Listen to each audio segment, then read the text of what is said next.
ایک جو ہے وہ روایت یہ عرب کی سائڈ سے یہ روایت آتی، دوسرا یہ ہے، دوسری بات جو فارس کی طرف سے ہے وہ یہ ہے کہ جب آپ بازار میں بیچنے کے لیے وہ لایا تو آپ کو ایک بڈھے آدمی نے خرید لیا. بڈھے آدمی نے جب آپ کو خرید لیا تو خریدنے کے بعد وہ آپ کو گھر لے گیا.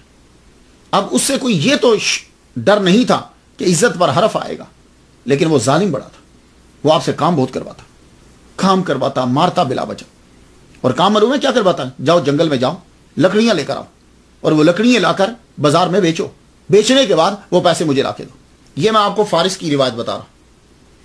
لاؤ اور مجھے آ کے پیسے دو. تو وہ بیچاری کیا کرتی؟ جنگل میں چلی جاتی، جنگل میں جا کے لکڑیوں کو کاٹتی، درختوں سے لکڑیاں توڑتی، توڑ کے جو ہے وہ کٹھی کرتی. اب اس میں دو چیزیں، ایک تو سفر کرنا، لکڑیوں کو کاٹنا، درختوں سے لکڑیوں کو کاٹنا، کٹھا کرنا، اور اٹھائیں گی کتنی؟ اب لکڑی جو ہے کتنی اٹھائیں گی؟ لڑکی کتنی لکڑی اٹھا لے گی؟ تو آپ سے کم لکڑیاں جو ہے وہ اٹھتی. اور ہم وقت حضرت رابعہ بصری رحمۃ اللہ علیہ چہرے پہ نقاب ہی رکھتی تھی اور کپڑے بسیدہ پہنتی تھی، تو عام بندہ یہ سمجھتا تھا کہ بڈھی عورت ہے، اس لیے وہ خود کو چھپاتی تھی اور اوپر یوں آپ اپنا منہ چھپا لیتی. اللہ تعالیٰ نے آپ کو حسن تو بڑا دیا تھا، تو کیا کرتی کہ بازار میں ایک کونے میں جا کے بیٹھ جاتی، لکڑیاں سامنے رکھ لیتی، تو کوئی آتا وہ لکڑیاں لے جاتا. کبھی تو لکڑیاں بک جاتی، کبھی لکڑیاں نہ بکتی، اور جب نہ بکتی تو وہ بڈھا مارتا، وہ بہت مارتا آپ کو. لیکن اس کے باوجود آپ رات کے وقت کھڑی ہو جاتی اور عبادت کرتی رہتی. اے اللہ میں کمزور ہوں، اے اللہ تو نے مجھے عورت بنایا اور مجھے کمزور بنایا مالک. میرا ایک اور بھی مالک ہے، وہ مجھ سے دن بھر کام لیتا ہے، میرے پاس یہ تھوڑا سا وقت جو بچتا ہے میں تھک چکی ہوتی ہوں، لیکن پھر بھی اے اللہ میں تیری عبادت کرتی ہوں. مالک اگر میرے پاس سارا وقت ہوتا میں ہما وقت تیری یاد میں اور تیرے ذکر میں مشغول رہتی، میں اور کوئی بھی کام نہ کرتی. اللہ روتی رہتی اور دن کو پھر کام وہی جنگل میں نکل جاتی. اللہ تعالیٰ نے اس کے ہاں بھی آپ کی عزت کو محفوظ رکھا. یہ چیز یاد رکھیے، کیونکہ اکثر لوگ جو ہیں جن کے دماغ میں خرابی ہے وہ یہ سمجھتے ہیں کہ شاید جیسے ایک کنیز کا کنسپٹ ہوتا ہے نا. نہیں، میں نے بڑی کوشش کی ہر جگہ، کوئی عرب کی روایات بھی لے لیں یا فارس کی روایات لے لیں، ہر پوائنٹ کے اوپر اللہ تعالیٰ نے رابعہ بصری رحمۃ اللہ علیہا کی عزت کو بچا کے رکھا، محفوظ رکھا. وہ کرامت دکھانی پڑی یا کسی اور وجہ سے، عزت اللہ تعالیٰ نے آپ کی محفوظ رکھی. اس لیے کوئی آدمی آپ کی عزت پہ حرف نہیں رکھ سکتا. اور بعد میں اللہ تعالیٰ نے جیسے حضرت یوسف علیہ السلام کو ثابت کر دیا کہ یہ صاف تھے، اسی طرح حضرت رابعہ بصری رحمۃ اللہ علیہا کا بھی کردار جو ہے وہ بالکل کلیئر کروایا دنیا کے سامنے. ایسے نہیں مشہور ہوئی، ایسے نہیں آج تک اولیاء کرام ان کا تذکرہ کرتے. اب جس بڈھے کے پاس رہ رہی ہیں، ایک دن آپ بیچاری تھکی ہوئی آئیں، اس نے آپ کو کہا کہ جاؤ جا کے کوئی وہ اندر سے مرتبان لے کر آؤ. اس میں مربع تھا، آپ مرتبان لے کر آئے. بھوکی تھی، بالکل جسم کمزور، اور لکڑیاں جو ہیں وہ کاٹ کر لائیں جنگل سے. پھر وہ ایک دم سے آپ کا پاؤں لڑکھڑایا، وہ مرتبان نیچے گر گیا، وہ مرتبان ٹوٹا، مربع جو ہے وہ نیچے پھیل گیا. اب اس بڈھے کو غصہ آ گیا، اس نے اٹھ کر وہ مارے تماچے، آپ کو بہت سخت مارا، اور یوں دھکے دیتا ہوا آپ کو آپ کے کمرے کی طرف جا کے بند کر دیا. اور اندر جب گیا تو اندر جا کے کیا کرتا ہے کہ وہ جتنے دیے جل رہے تھے وہ سب بند کر دیے، بجھا دیے. کہنے لگا ان دیوں میں تیل لگتا ہے اور تم پیسے لے کر نہیں آتی، اور میں یہ دیے تمہارے لیے جلاؤں کہ تم ساری رات نماز پڑھتی رہو. دیے بند کر دی. لیکن آپ نے اس اندھیرے میں بھی اللہ کی یاد کو بند نہیں کی، اللہ کی یاد کرتی رہی. ہم لوگ بندے ہو کر ہمارے پاس سب چیزیں ہیں، ہم نماز چھوڑ دیتے ہیں. وہ بیچاری دن کو لوگ اس کے اوپر ظلم کر رہے ہیں اور وہ پھر رات کو نوافل پڑھ رہی ہے، اور ہم آج اپنی تقریروں میں ان کا مذاق اڑاتے ہیں. اللہ اکبر جل شانہ. حضرت رابعہ بصری رحمۃ اللہ علیہا عبادت میں لگی ہیں. وہ بابے کو رات کو پیاس لگی، ایک دم سے ہڑبڑا کے اٹھا. جب وہ اٹھا تو ایک دم سے اسے روشنی نظر آئی. اسے غصہ چڑھا، میں تو دیے بند کر کے آیا تھا، لگتا ہے رابعہ نے دیے دوبارہ جلا لیے روشنی کے لیے. غصے سے اندر گیا. اندر جب جا کے دیکھتا ہے دیے سب بجھے ہوئے ہیں، لیکن کمرہ روشنی سے بھرا پڑا ہے، روشنی، نور ہی نور. وہ ایک دم آدمی گھٹنوں کے اوپر نیچے یوں گھٹنوں کے اوپر گرا. آپ جب نماز پڑھ چکی، نفل پڑھ چکی، سلام پھیرا، ہاتھ جوڑ کے کہنے لگا میری غلطی. وہ بڈھا کہتا میری غلطی، مجھے معاف کر دو، مجھے معاف کر دو. میں نوکر تمہارا، تم میری نوکر نہیں، آج سے میں نے تجھے آزاد کیا۔ تو آپ فرمانے لگی تو نے آزاد کیا؟ کہتا یہیں رہو میری مالکن بن کے۔ آپ نے کہا نہیں، جب تو نے آزاد کر دیا ہے تو مجھے اب واپس جانے دے، مجھے جانے دے۔ کہنے لگا ٹھیک ہے جاؤ۔ تو حضرت رابعہ بصری رحمت اللہ علیہا بغداد سے دوبارہ بصرہ جو ہے وہ واپس آ گئی۔ سے اب بصرہ کی جانب واپس روانہ ہوئی۔ دنیا کو دیکھ چکی ہیں، دنیا کی حقیقت دیکھ چکی ہیں، لوگوں کو دیکھ چکی ہیں، لوگ کیا ہیں۔ بصرہ واپس آئیں تو معلوم ہے کہاں آئیں؟ اسی جگہ پہ جہاں آپ کا بچپن، جہاں آپ کے ابا، جہاں ماں، جہاں بہنیں سب مل کے رہا کرتے تھے۔ وہ بالکل کھنڈر بن چکا ہے، کھنڈر بن گیا۔ قحط نے اس کو بالکل خالی کر دیا۔ سال اس کے اوپر گزرے، اس کو سنبھالنے والا کوئی نہیں تھا۔ آپ واپس اپنے گھر میں ہی آ گئی، اسی کھنڈر میں۔ وہاں آ کر آپ رہنے لگے۔ دروازہ ایک بنایا آپ نے، جانتے ہو کون سا دروازہ؟ لکڑیاں جوڑی، پتے لگائے اس کے اوپر اور اسے بند کر دیا اور بیٹھ کر عبادت شروع کر دی۔ اس کھنڈر کے اندر صحرا کے قریب عبادت شروع کر دی، اکیلی عورت۔ آپ نے عبادت شروع کی۔ اب یہاں میرے ناظرین اور سامعین یہ جاننا چاہیں گے رابعہ بصری مشہور کس طرح ہو گئی؟ بغداد سے یہاں آئی ہیں، مشہور کیسے ہو گئی؟ تو میں آپ کو 4 ریزن بتاتا ہوں، 4 ریزن جس کی وجہ سے آپ کی شہرت جو ہے وہ پھیلی۔ پہلی بات تو یہ کہ اللہ کا فضل ہے، وہ ہر چیز میں ہوتا ہے، یہ بات یاد رکھیے گا۔ اگر اللہ کا فضل نہ ہو تو دنیا کے تمام اسباب جو ہیں وہ ختم ہو جاتے ہیں۔ سب سے پہلے اللہ کا فضل، اس کے بعد جو ظاہری سبب بنے، وہ پہلا سبب یہ ہے کہ اکیلی عورت کھنڈروں میں اکیلے رہتی نہیں، یہ ان کے لیے بالکل ایک نئی بات تھی۔ فیملی کے ساتھ تو لوگ رہتے ہیں، اکیلی اس طرح نہیں رہتی۔ آپ کے من میں صرف اللہ کا ڈر تھا اور کسی کا ڈر تھا ہی نہیں۔ یہ چیز آہستہ آہستہ بصرہ کے گرد میں پھیلنے لگی کہ یہ رابعہ جو ہے وہ اکیلی وہاں نماز پڑھتی رہتی ہے، اس کو ڈر نہیں لگتا۔ ایک یہ چیز شہرت کا سبب بنی۔ دوسری جو سب سے زیادہ اثر انداز ہوئی لوگوں کے اوپر اور آپ کی شہرت کا سبب بنی، معلوم ہے وہ کیا تھی؟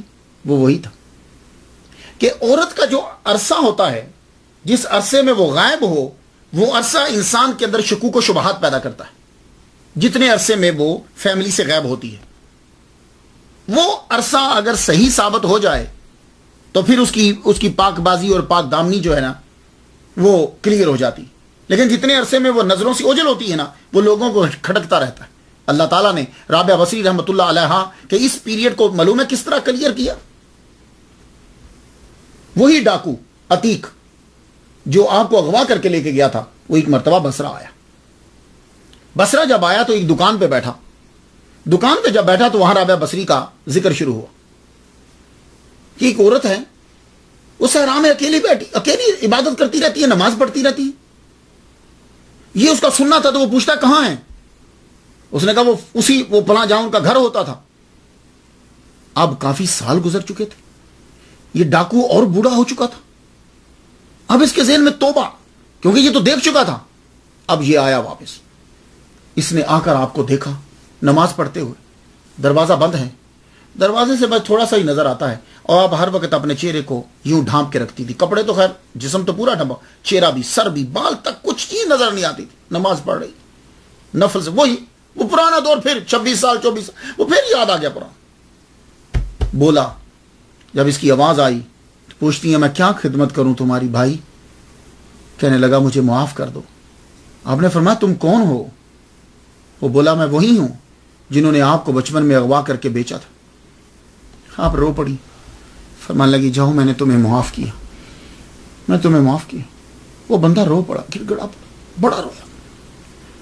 کہنے لگا اگر آپ مجھے اجازت دو تو میں یہاں رک جاؤں، میں باقی زندگی یہاں گزار دوں آپ کے پاس ہی، تاکہ میرے گناہ میرے معاف ہو جائیں۔ آپ نے فرمایا ٹھیک ہے تمہاری مرضی۔ یہ بندہ جو تھا یہ اصل سبب بنا آپ کی شہرت کا، کیونکہ یہ تو آپ کو بچپن سے اغوا کر کے لے گیا تھا، اور یہ بندہ خود ڈاکو تھا، برائی کے اندر ہر قسم کی برائی اس نے کی ہوئی تھی۔ اب یہ آدمی جب کوئی بندہ آتا، یہ خود بصرہ بازار جاتا، جہاں جہاں یہ بیٹھتا، یہ خود ہی پبلسٹی اور ان کی پاک دامنی کا ایک سب سے بڑا ثبوت تھا. یہ ہر وقت بولتا تھا، بتاتا تھا کہ یہ میرے پاس رہیں، میں نے اتنی کوشش کی. یہ نمازوں میں مشغول رہتی تھی، نہ کبھی شراب، نہ کبھی کھانا، نہ کوئی چیز، نوافل اور نماز. یہ بندہ جو تھا نا، اس کا بولنا آپ کی شہرت کا ایک اور سبب بن گیا. اور یہ اللہ تعالیٰ نے ایسے ہی جیسے حضرت یوسف علیہ السلام جب قید سے نکلے تو انہی عورتوں نے کہہ دیا تھا کہ بھائی غلطی ہماری ہے، اس کے اندر کوئی بھی برائی نہیں ہے. بیان ہی یہی عتیق جو ہے ڈاکو، یہ جب بصرہ کے بازار کے اندر لوگوں کو بتاتا تھا اس بچی کے اندر کوئی قصور نہیں، میرا قصور ہے، میں جانتا ہوں اسے، اس کی پاک بازی اور پاک دامنی پہ میں قسم اٹھاتا ہوں. یہ دوسرا سبب جو ہے وہ آپ کا. تیسرا سبب جو ہے، تیسرا سبب، اور میں آپ کو بتا دوں کہ اس سے پہلے آپ کے اوپر حملہ ہو چکا، جو ایک اور سبب جو شہرت کا بنا، وہ یہ تھا آپ جب رہتی تھی وہاں تو آپ کو معلوم ہے کہ وہ جو گیپ ہوتا ہے، وہ گیپ کے اندر شکوک و شبہات ہوتے ہیں. تو کچھ چند شیطان آدمیوں نے بیچ میں شروع کر دیا. پہلے تو انہوں نے چاہا کہ ان کو لے جائیں اغوا کر کے، یہاں سے لے جائیں، یا یہ ساتھ چلیں یا شادی کر لیں. آپ نہیں مانی. اب اس نے لوگوں کو اکٹھا کیا. بھائی اس عورت کو جانتے ہو؟ نعوذ باللہ نعوذ باللہ. آپ کو معلوم ہے کہ جیسے لوگ ہوتے ہیں، سب لوگوں کو ورگلا کیا نا، اٹھو اپنے پتھر اٹھاؤ اور مارو. یہ عورت جو ہے وہ یہاں رہ رہی ہے، یہ کیوں رہ رہی ہے یہاں؟ بہت سے عجیب سے جملے ان کے لیے بولے، میں بولنا نہیں چاہتا.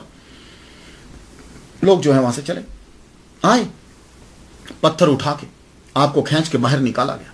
اللہ تعالیٰ آپ کی پاک دامنی کو ثابت کرنا چاہتا ہے، آپ کو باہر نکالا گیا.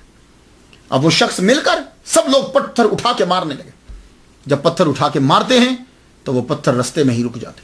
اس ظالم نے جب پتھر اٹھایا بڑا کہ میں ماروں، تو جب یہ مارنے لگا تو ہاتھ وہیں کا وہیں رک گیا.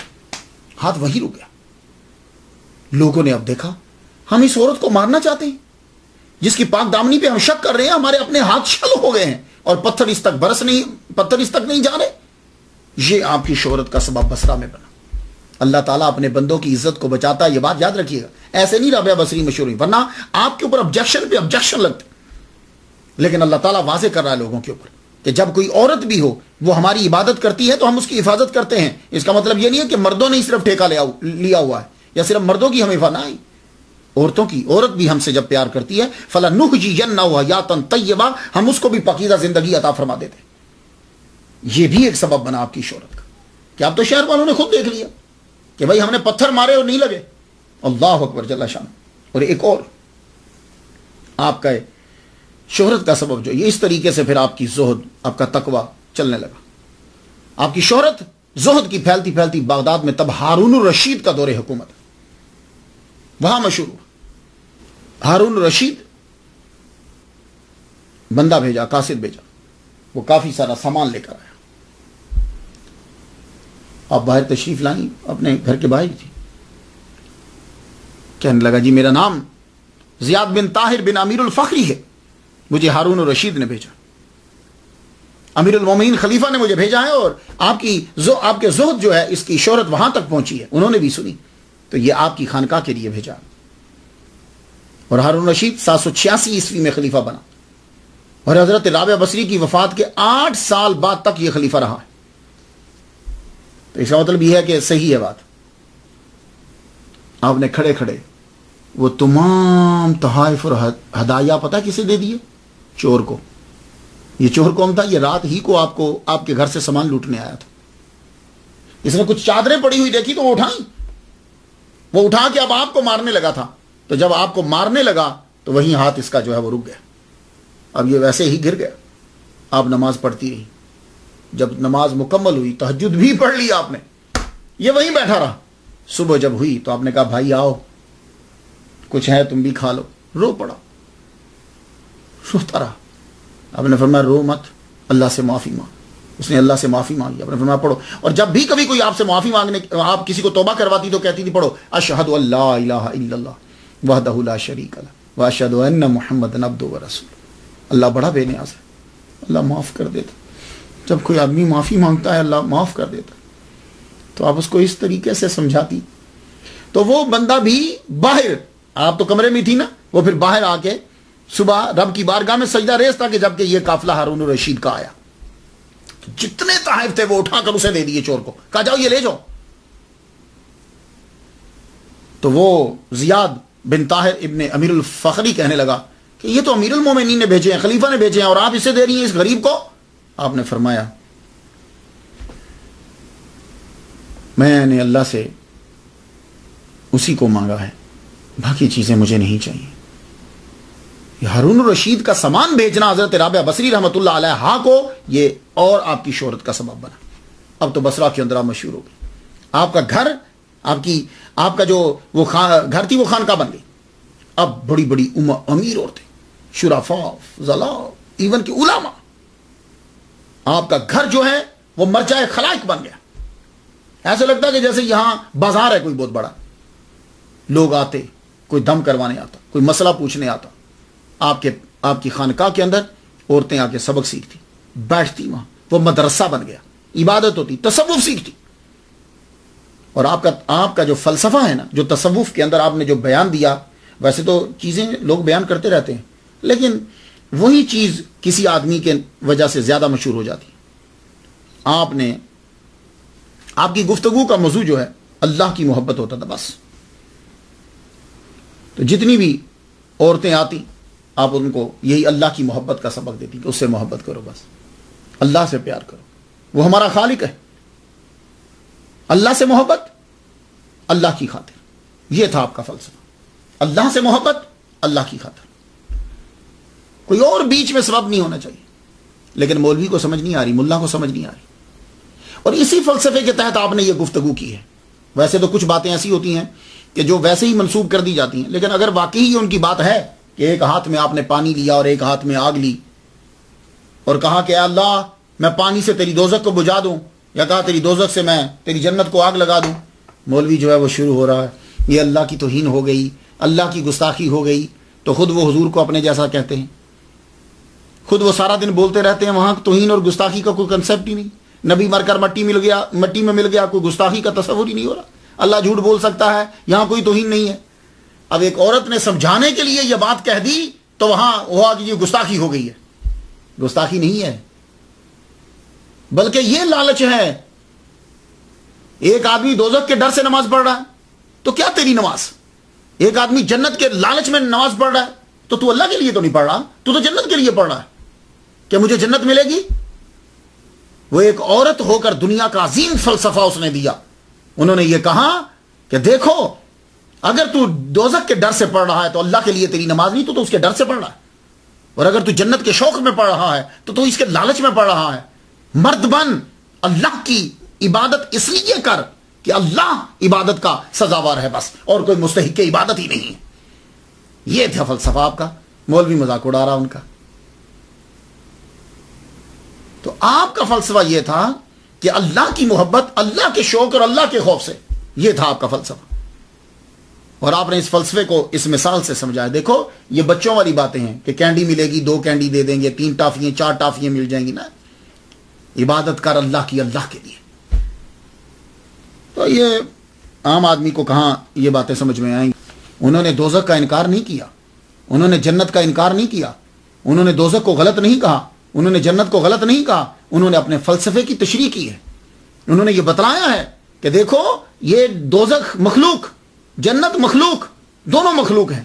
اللہ نے جنت کو پیدا کیا ہے، اللہ تعالیٰ نے دوزخ کو پیدا کیا ہے، یہ دونوں مخلوق ہیں۔ تم مخلوق کے شوق اور ڈر میں پڑھ رہا ہے نماز، یہ تو بچوں کا گیم ہے۔ مرد بن، بلند ہو، اللہ کی عبادت اللہ کی خاطر کر، اس کی محبت میں، یہ بتلانا تھا انہوں نے۔ مولانا جامی رحمۃ اللہ علیہ نے ایک دفعہ کہا کہ ابدال 40 ارواح ہیں۔ کسی نے کہا حضور 40 رجال، 40 بندے کیوں نہیں کہا؟ فرمانے لگے ان میں ایک عورت بھی ہے، رابعہ بصری رحمۃ اللہ علیہ۔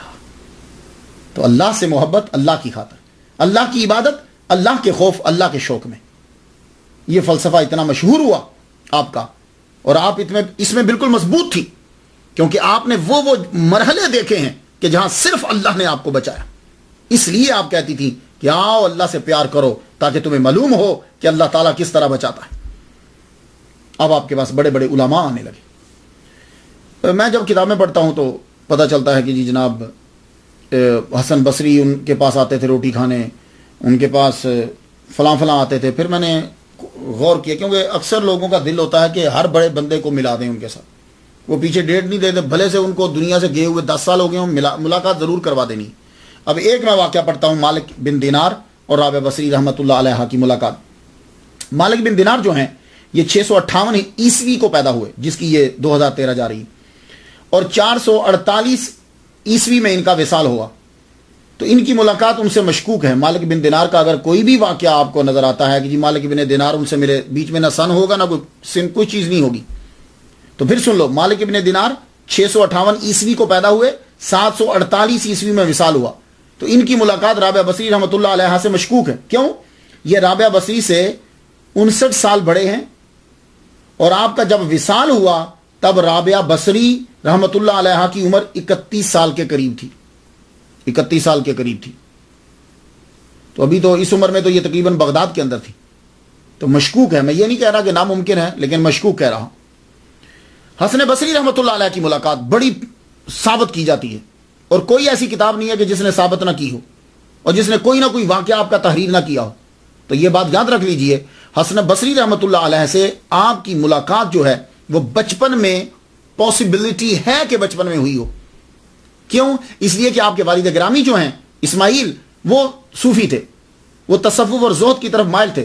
تو ان دنوں میں حضرت حسن بصری رحمۃ اللہ علیہ بڑے مشہور تھے۔ تو ہو سکتا ہے کہ جب یہ 6 سال کی، 7 سال کی، 8 سال کی، 9 سال کی، 10 سال کی ہوں تو کسی دفعہ لے گئے ہوں ان کی محفل کے اندر، پاسبلٹی ہے۔ کیوں؟ اس کی وجہ یہ ہے کہ جب حضرت حسن بصری رحمۃ اللہ علیہ کا وصال ہوا ہے تو تب حضرت رابعہ بصری رحمۃ اللہ علیہ کی عمر جو ہے 11 سال تھی۔ یہ ذہن میں رکھ لیجئے گا۔ اب جتنے مرضی واقعے ملاتے رہیں، اب آپ جو کتابوں میں پڑھیں گے تو یہ ذرا تھوڑی سی ریسرچ کر لیا کریں۔ رابعہ بصری رحمۃ اللہ علیہ کی عمر 11 سال تھی جب حضرت حسن بصری رحمۃ اللہ علیہ دنیا سے چلے گئے۔ تو اب جو کتابوں کے اندر یہ لکھا ہے کہ حضرت حسن بصری رحمۃ اللہ علیہ آئے جب آپ بصرہ واپس آ گئی نا، جب آپ کی عمر 40-50 سال ہو گئی تھی، تو تب حضرت بصری آئے، کہنے لگے چلو روٹی کھلاؤ۔ انہوں نے کہا اچھا ٹھیک ہے، گوشت رکھ دیا ہنڈیا کے اوپر، تو گوشت پکتا رہا، عصر سے لے کے مغرب تک گوشت پکتا رہا، اور بعد میں نماز میں مشغول ہو گئی۔ پھر آپ نے کہا وہ جل نہ گیا ہو، تو وہاں سے جا کے گوشت اٹھایا، سامنے رکھا، تو گوشت بڑا لذیذ تھا۔ اب بندہ پوچھے، پہلی بات تو یہ 2 طرح سے غلط ہے۔ ایک تو یہ کہ حضرت حسن بصری رحمۃ اللہ علیہ دنیا سے تشریف لے جا چکے ہیں جب آپ 11 سال کی تھی، ایک واقعہ۔ دوسرا اس لیے یہ غلط ہے کہ حضرت رابعہ بصری رحمۃ اللہ علیہ ایک دن فرمانے لگیں کہ معلوم ہے کہ یہ جانور ہم سے کیوں بھاگتے ہیں، اس لیے کہ ہم ان کا گوشت کھاتے ہیں، تو یہ ہم سے بھاگتے ہیں۔ تو جو گوشت کھانے سے منع کر رہی ہیں وہ خود کیا پکائیں گی وہاں؟ اب رہ گیا ایک اور، ابراہیم بن ادہم اور رابعہ بصری رحمۃ اللہ علیہ کا ملاقات۔ یہ بھی واقعات آپ کو ملیں گے۔ ان سے ملاقات ممکن ہے۔ ابراہیم بن ادہم رحمۃ اللہ علیہ سے میں ان کا واقعہ بیان کر چکا ہوں۔ ابراہیم بن ادہم رحمۃ اللہ علیہ سے رابعہ بصری رحمۃ اللہ علیہ کی ملاقات جو ہے وہ ہو سکتی ہے۔ ابراہیم بن ادہم رحمۃ اللہ علیہ کی رابعہ بصری رحمۃ اللہ علیہ سے ملاقات ممکن ہے۔ اب چاہے وہ مکہ میں ہو چاہے کہیں بھی ہو، ممکن ہے۔ میں یہ نہیں کہہ رہا کہ ملے ہیں یا واقعات، ممکن ہے، اس لیے کہ ابراہیم بن ادہم رحمۃ اللہ علیہ 718 میں پیدا ہوئے اور رابعہ بصری رحمۃ اللہ علیہ 717 میں پیدا ہوئی، تو یہ 1 سال بڑے ہیں ان سے۔ تو پاسبلٹی ہے، ممکن ہے کہ ان کی ملاقات ہوئی ہو۔ اب اور واقعات، حضرت ذوالنون مصری رحمۃ اللہ علیہ کی ملاقات حضرت رابعہ بصری رحمۃ اللہ علیہ سے، یہ واقعات بیچ میں ملتے ہیں جی، وہ آئے انہوں نے ملاقات کی۔ تو اب سن لیجئے، حضرت ذوالنون مصری رحمۃ اللہ علیہ 796 عیسوی میں پیدا ہوئے ہیں، 796 میں، اور وصال ہوا ہے 859 میں۔ آپ کی ملاقات رابعہ بصری رحمۃ اللہ علیہ سے کیسے ہو سکتی ہے؟ حضرت ذوالنون کو پیدا ہوئے 5 سال ہوئے تھے کہ آپ 801 میں دنیا سے رخصت ہو گئی۔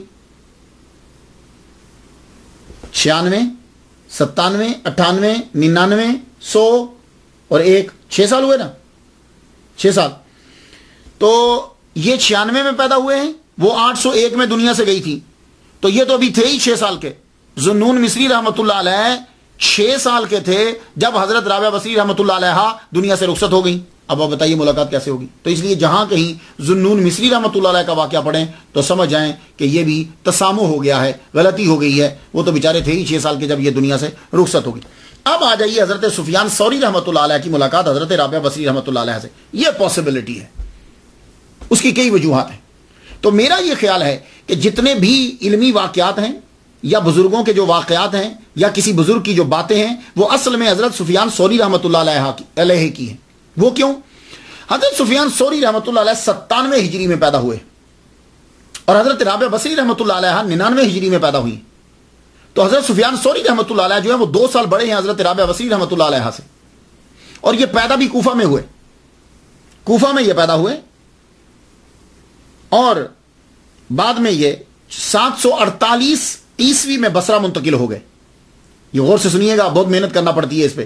748 عیسوی میں بصرہ منتقل ہو گئے اور آپ نے رابعہ بصری کی وفات سے 23 سال پہلے 161 ہجری میں وفات پائی. 23 سال پہلے دنیا سے رخصت ہو گئے آپ کی وفات سے، کیونکہ آپ کی عمر 86 سال تک تھی. 86 سال آپ جی زمین کے اوپر. تو یہ کوفہ میں پیدا ہوئے، بصرہ یہ منتقل ہو گئے. بصرہ کے یہ بہت بڑے مفتی، بصرہ کے محدث، بصرہ کے بہت بڑے زاہد، بصرہ کے بہت بڑے مفسر، بصرہ کے بہت بڑے علامہ، یہ حضرت سفیان ثوری رحمۃ اللہ علیہ. اب آپ کو سمجھ میں آیا؟ اور تب حضرت رابعہ بصری رحمۃ اللہ علیہ وہاں تھی.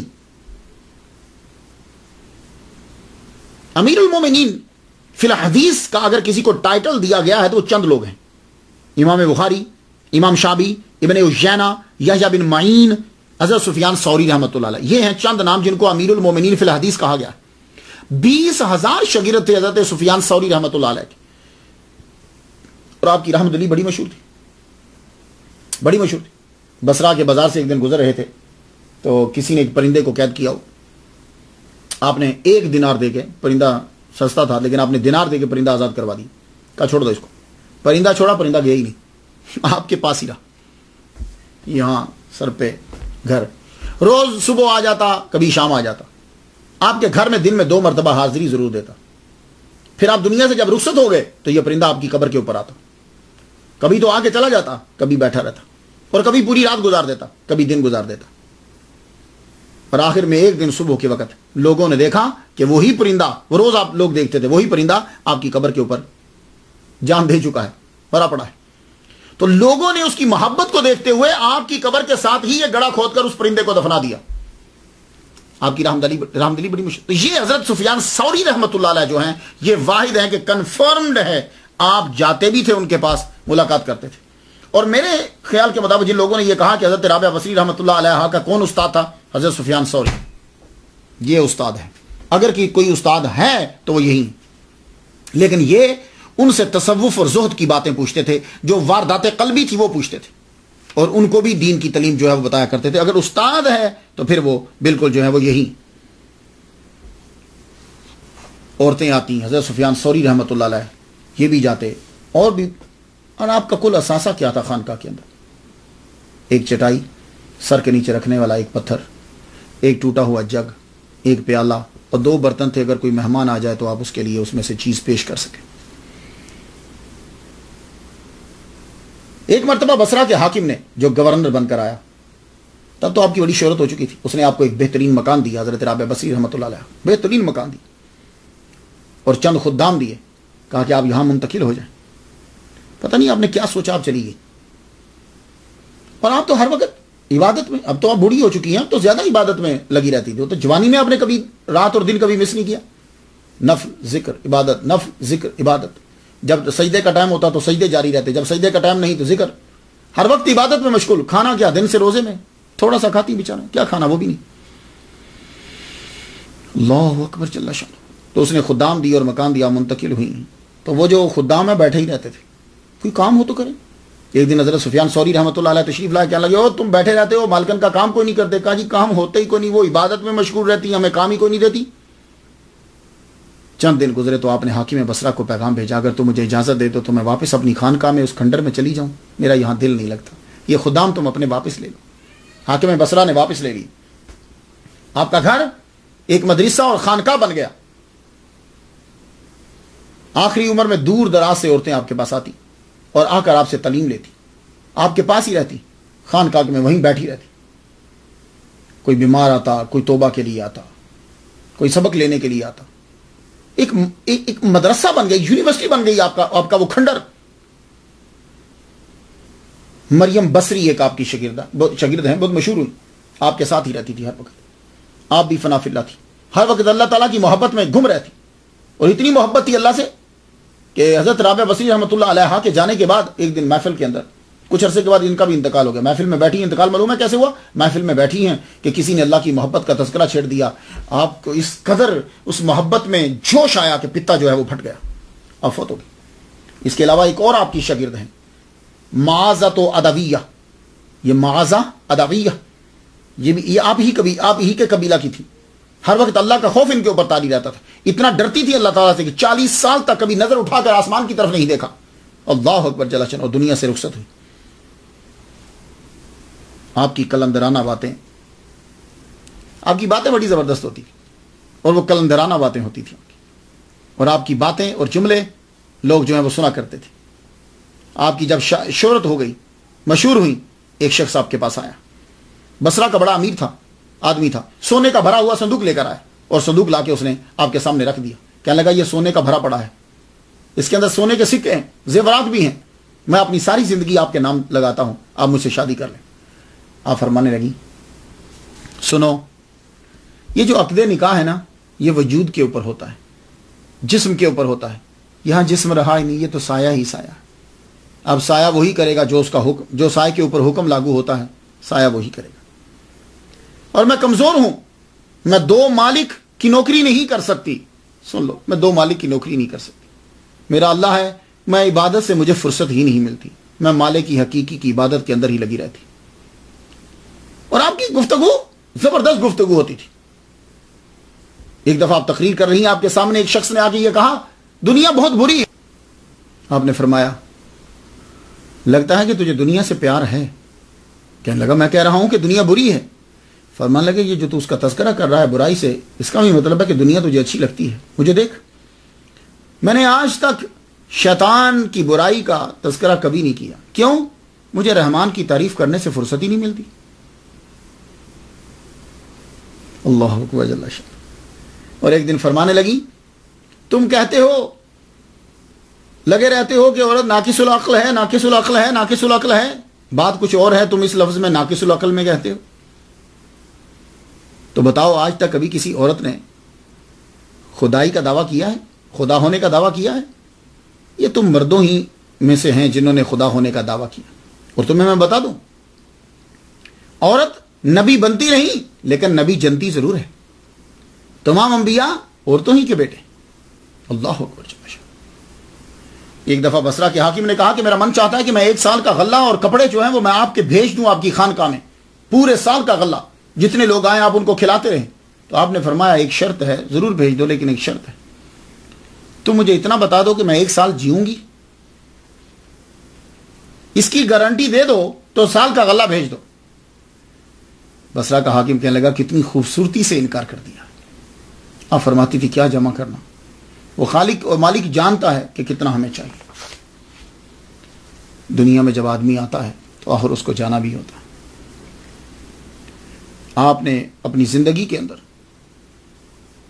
جب تک آپ جوان تھیں تو چہرے پہ نقاب رکھتی تھی، اور جب بڑھاپے کی حدود میں داخل ہوگی تو چہرہ آپ کا جو ہے وہ اتنا، تو خیر ویسے بھی قرآن مجید میں ہے کہ یہ تو اتنا چہرہ تو الا ما ظہرا جو ہے، یہ چہرہ یہ ہاتھ یہ تو آتے الا ما ظہرا.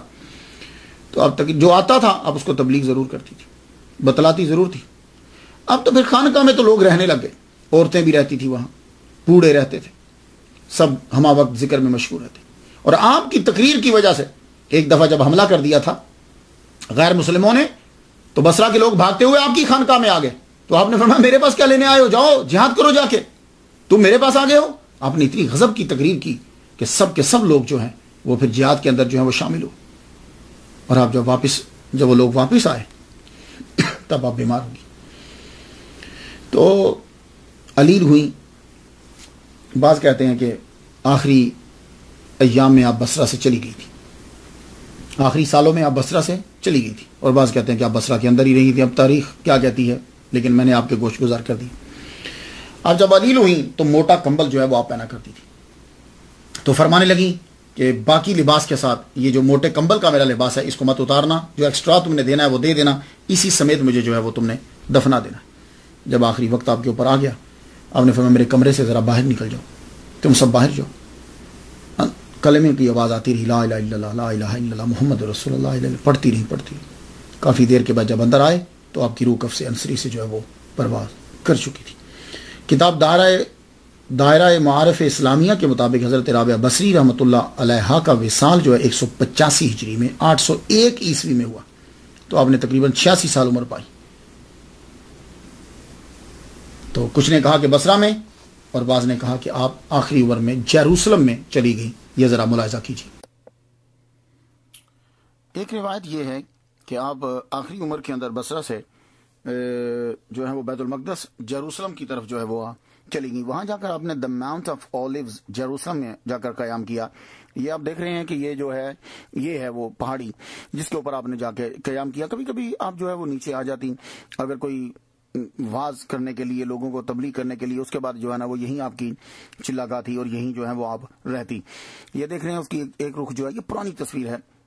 درخت، اب تو وہاں درخت جو ہیں وہ اتنے نہیں ہیں۔